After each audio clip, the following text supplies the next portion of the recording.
Assalamu alaikum viewers. In this video we are going to discuss quaternion rings or rings of real quaternions. They are also called Hamilton quaternions or Hamiltonian quaternions. Obviously, William Rowan Hamilton, an Irish mathematician, was the chief architect behind this algebraic structure. It is believed when the equation governing arithmetic in this algebraic structure struck William Rowan Hamilton, he was so excited that he wrote those equations on a stone as he walked past the Broom Bridge at Royal Canal in Ireland. People still do see those inscriptions there. Now, before discussing quaternion rings, we'll first have an insight of real quaternions. So we'll first look at real quaternions.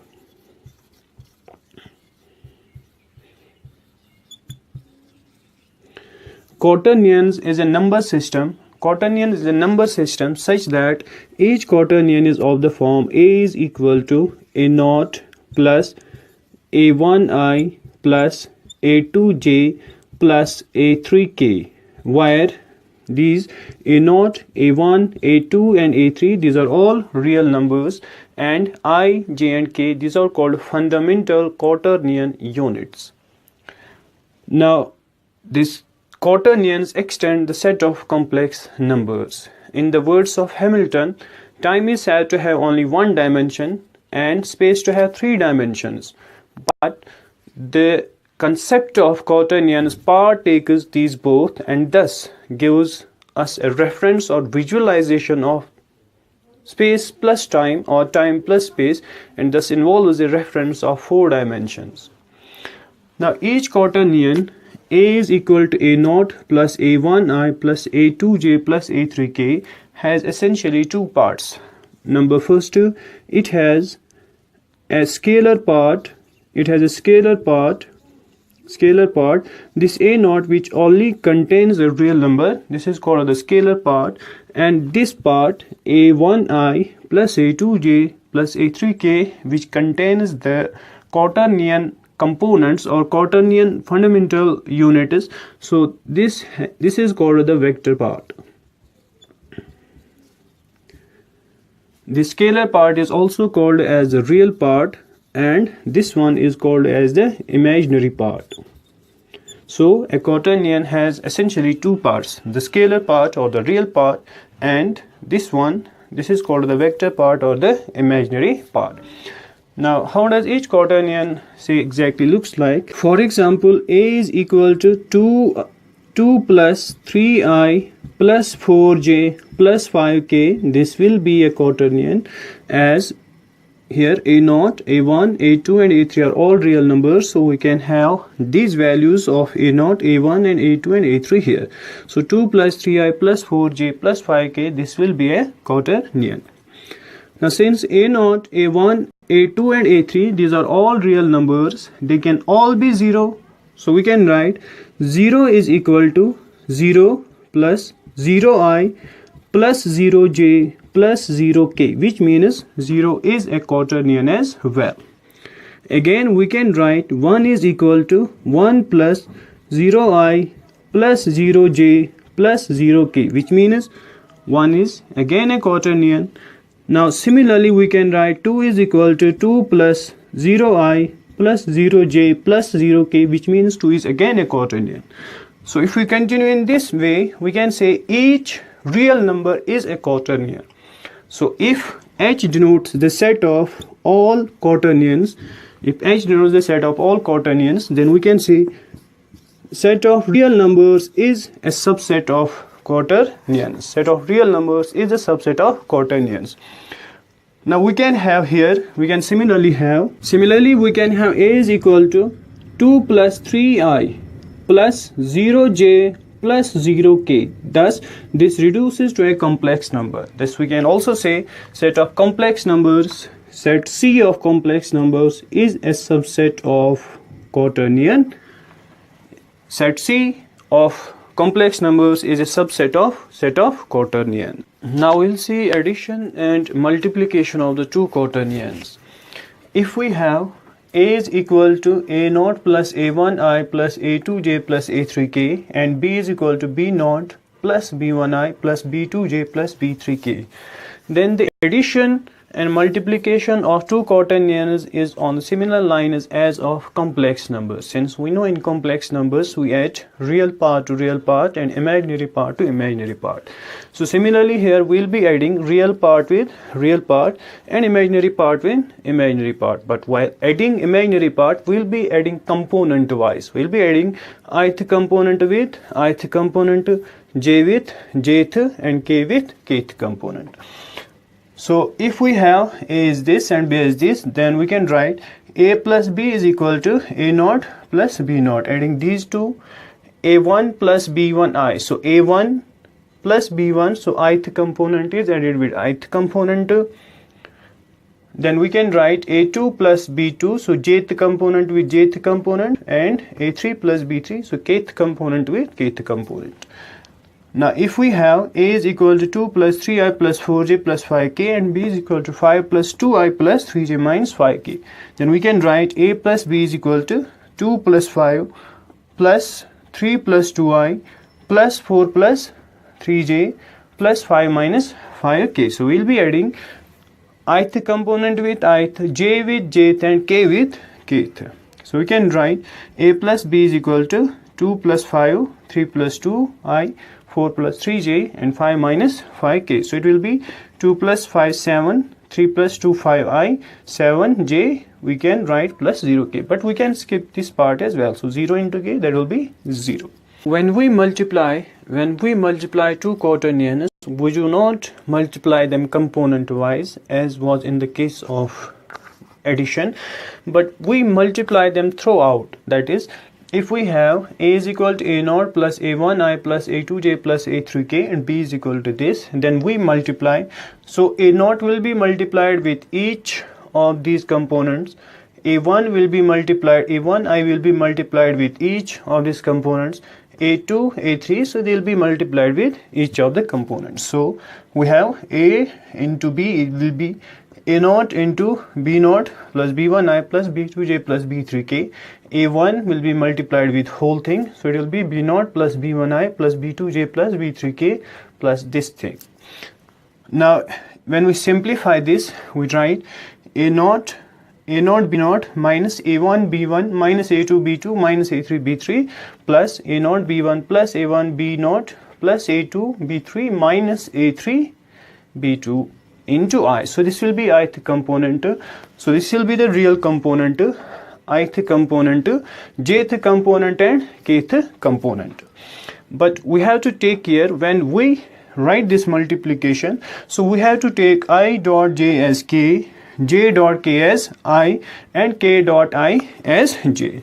So this will be again on the similar line as when we define I dot j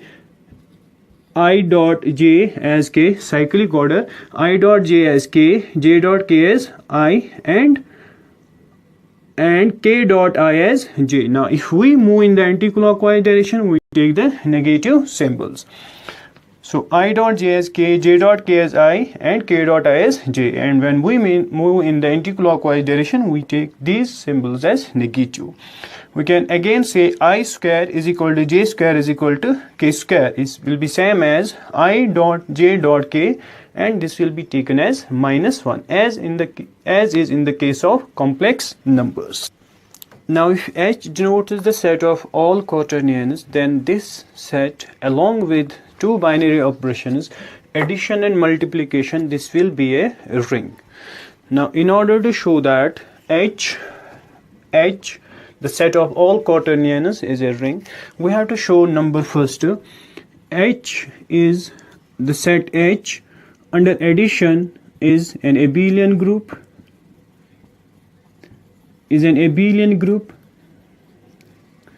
Number second, H under multiplication is a semi group,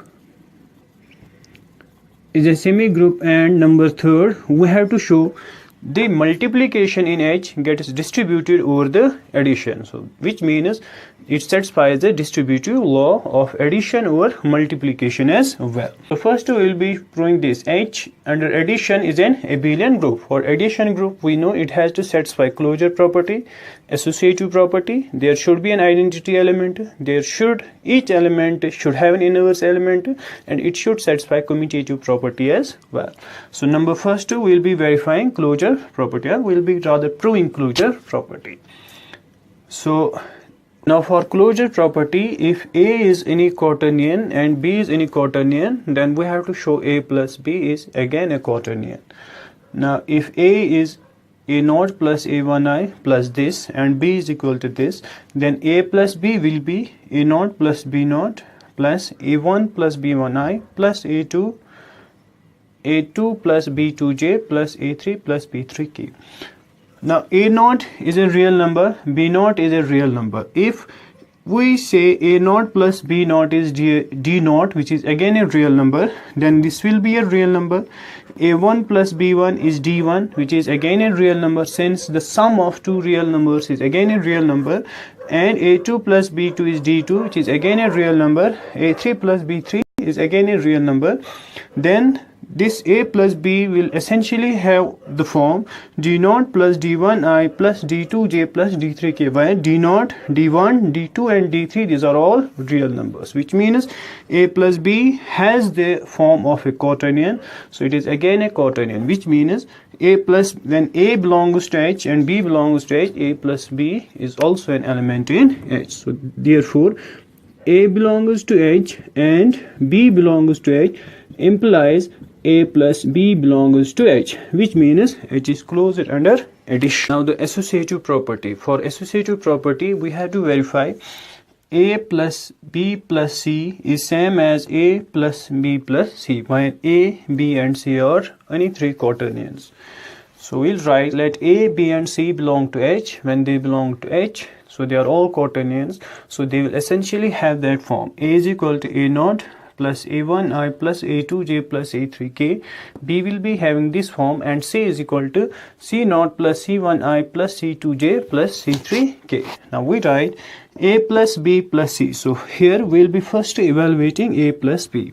So what will be A plus B? Since we add component wise, so we'll be adding A0 plus B0, A1 plus B1, A1 plus B1i plus A2 plus B2j plus A3 plus B3k. So ith component with ith component, j with jth and k with kth component. And then we can write C stands for C0 plus C1i plus C2j plus C3k. Now since we can again add up C0, so it will be A0 plus B0 plus C0. So A0 plus B0 plus C0. So A0 plus B0 is a single number, so we'll be adding C0. So this will be component wise again. So A1 plus B1i, so we'll be again adding ith component. So A1 plus B1 plus C1. So ith component of this number. Again jth component of this number and kth component. Now since we have A0 plus B0 plus C0, since these are all real numbers and real numbers do satisfy the associative property, so we can write A0 plus B0 plus C0 is same as A0 plus B0 plus C0. Since these are all real numbers, they will satisfy the associative property. Again for these A1 plus B1 plus C1, it will be same as A1 plus B1 plus C1, A2 plus B2 plus C2, it will be again as A2 plus B2 plus C2, and A3 plus B3 plus C3 will be same as A3 plus B3 plus C3, since they are real numbers and they do satisfy the associative property. Now when we again write this A0 plus A1 plus A2, when we separate them, so A0 plus A1 plus A2 plus A3, so this will be this. Then if we write B0 plus C0, B1 plus C1 with ith component, B2 plus C2 with jth component, and B3 plus C3 with kth component, which means we have separated this again. So this will be, this stands for A, this will be again B. So when we separate these two again, so it will be again A plus B plus C, which means the quaternions under addition do satisfy the associative property as well. Now, existence of identity. So since there exists 0 belong to H, 0 is a quaternion, as told earlier, 0 is a quaternion such that 0 is of the form 0 plus 0i plus 0j plus 0k. When we add 0 with any quaternion, so that very quaternion will be obviously left unchanged. So we can write 0 belongs to H such that a plus 0 is equal to a, which is same as 0 plus a. So 0 is the additive identity, or we can say 0 of the ring. So 0, this element 0 quaternion is the 0 of the ring. So that means identity property is also satisfied. Now if we see whether there exists an inverse element in the set of quaternions or not, so we can write for each a belongs to H, there exists minus a belongs to H such that a plus minus a is equal to 0 is equal to minus a plus 0. So thus minus a is inverse of a. For example, if we have a is equal to 2 plus 3i minus 5j plus 6k, then its inverse will be minus 2 minus 3i plus 5j minus 6k. So when we add this element with this element, so we'll be obviously obtaining 0, which is the identity element, which means each quaternion has an inverse element. Now for commutative property, we have to check whether a plus b is same as b plus a. So we can write a plus b is equal to a naught plus b naught plus a1 plus b1i plus a2 plus b2j plus a3 plus b3k. So since a naught plus b naught are real numbers, so since real numbers do satisfy the commutative property, so we can write a naught plus b naught will be same as b naught plus a naught. Again, a1 plus b1 will be same as b1 plus a1, a2 plus b2 will be same as b2 plus a2.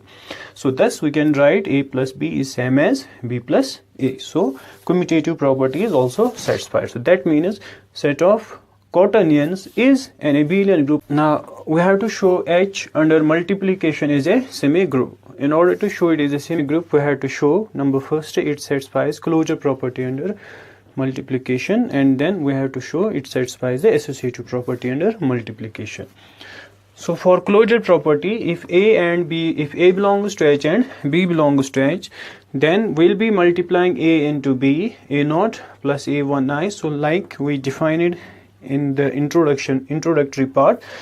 So we can have the multiplication defined in this sense: a naught plus b naught minus a1 b1 minus a2 b2, and all this which we have all previously defined. Now a naught into b naught, since a naught b naught a1 b1 these are all real numbers and their multiplication will be again real numbers. Now if we write a naught b naught minus a1 b1 minus a2 b2 minus a3 b3, this whole thing will be a real number. Similarly, this whole thing will be a real number, which means we are having a real number plus real number into I plus real number into j plus real number into k, which means this number will be again a quaternion. So which means if a is a quaternion, b is a quaternion, then a into b is again a quaternion. So that means when a is in H, b is in H, a into b will be again in H. So which means closure property is satisfied.